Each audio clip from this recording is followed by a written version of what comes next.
Let's talk today about different ways to talk about your plans.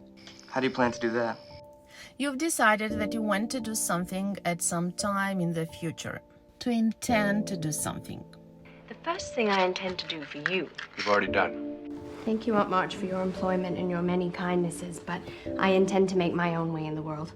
And how exactly do you intend on getting close enough to use these? I intend to make a great deal of money off you. Another one, especially in spoken English, plan to do something or plan on doing something. I plan to see the whole world.